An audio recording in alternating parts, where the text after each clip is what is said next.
জঙ্গল সুন্দরী কর্মনগরী রঘুনাথপুর শিল্পায়নে জুড়ল নতুন পালক। তবে ভূমি পুজো করতে এসে গ্রামবাসী ও জমিদাতাদের একাংশের ক্ষোভের মুখে পড়লেন একটি বেসরকারি স্টিল নির্মাণ সংস্থার কর্মকর্তারা। যদিও পরে গ্রামবাসীদের সঙ্গে আলাপ আলোচনার পর গ্রামের ধর্মরাজ মন্দিরে পুজো দিয়ে ভূমি পুজো করলেন কারখানা কর্তৃপক্ষ। পুরুলিয়া জেলার রঘুনাথপুর ১ নম্বর ব্লক অন্তর্গত নতুনডি গ্রাম পঞ্চায়েতের দুরমুট ও জোরাডি মৌজার প্রায় ১৪৮ একর জমির উপরে তৈরি হতে চলেছে বেসরকারি একটি আয়রন অ্যান্ড স্টিল কারখানা।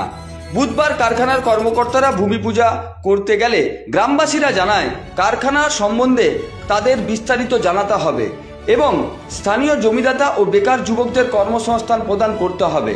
কারখানার এক আধিকারিক জানান, প্রথম পর্যায়ে রাজ্য শিল্প উন্নয়ন নিগমের দেওয়া ১৪৮ একর জমিতে প্রায় ১৮০০ কোটি টাকা বিনিয়োগে গড়ে উঠবে আয়রন অ্যান্ড স্টিল কারখানা। এই কারখানা থেকে ১.২ মিলিয়ন টন স্টিল তৈরি হবে। প্রথম ধাপে প্রায় ১০০০ থেকে ১২০০ প্রত্যক্ষ এবং প্রায় ২ থেকে ২৫০০ মানুষের পরোক্ষভাবে কর্মসংস্থান হবে।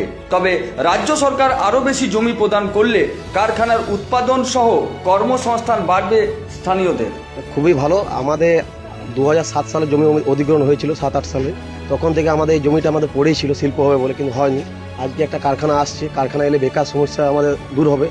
তাই আমরা গ্রামের সবাই চাই যে কারখানা হোক। কারখানার বিরুদ্ধে আমরা নই, কিন্তু সব চাষিদের যা আমাদের দাবি আছে সেই দাবিগুলো পূরণ হয়ে আমাদের কারখানা আরম্ভ হোক। আমরা দেখুন শিল্পীর বিরোধী নয়, শিল্পী আমরা চাই কারখানা হোক, যাতে বেকার সমস্যা কিছু দূর হোক। তো আমাদের আজ ভিত পূজা ছিল, আলাদা জায়গায় ছিল, তারা হয়তো কিছু শিল্পর বিরোধীও ছিল, না বলা যাবে না। তারা কিন্তু আমাদের সবাই মতামত করে বাবা ধর্মরাজ মন্দিরে এখানে আমাদের পুজোটা হলো। হ্যাঁ, কারখানা হোক, কারখানা আমরা চাই। আমাদের দাবি যেমন ছেলেমেয়েরা যেমন কাজ পায়, আর যাদের ডিসপুট আছে তারা ডিসপুট যেমন টাকা ফেরত পায়। অনেক জমি ডিসপুট আছে, সেগুলো যেমন দেয় পেমেন্ট বাকি। আমরা এখানে 1.2 মিলিয়ন টনের একটা স্টিল প্লান্ট লাগাবো, আর ১৮০০ কোটি টাকার ইনভেস্টমেন্ট আছে এখানে।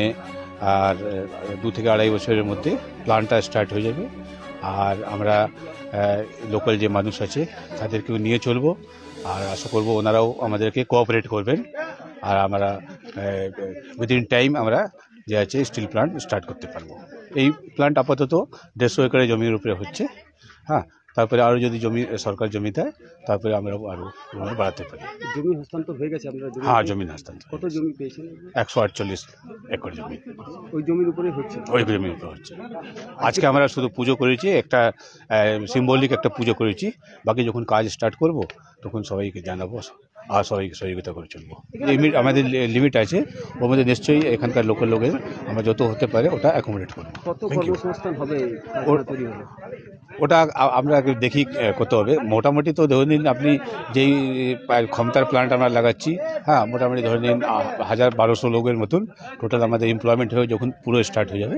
আবার কত টেকনিক্যাল নন টেকনিক্যাল আছে, এইসব যে লোক লাগবে ওই সময় জানা যাবে। আর নিশ্চয়ই লোকাল লোককে আমরাও যে আছে, আর যারা মতলব ইলিজিবল আছে, যারা ক্ষমতাবান আছে আর আমাদের এখানে যা কাজ করতে পারে ওনাদেরকে আমরা নিশ্চয়ই চিন্তা করব। আমরা যখন জমি পেয়েছি পেয়ে আর তাড়াতাড়ি কাজ করে দিয়েছি, যেহেতু শ্রাবণ মাস ছিল তাই ভাদ্র মাস পড়ে যাচ্ছে, এই জন্য সিম্বলিক পূজা করেছি। আর আগে নিশ্চয়ই কাজ ফাস্ট দ্রুতগতি দিয়ে করবো, আমরা এখানে ফেলে রাখবো না। কোম্পানির নাম? কোম্পানির নাম হচ্ছে Nakshit iron and steel private limited.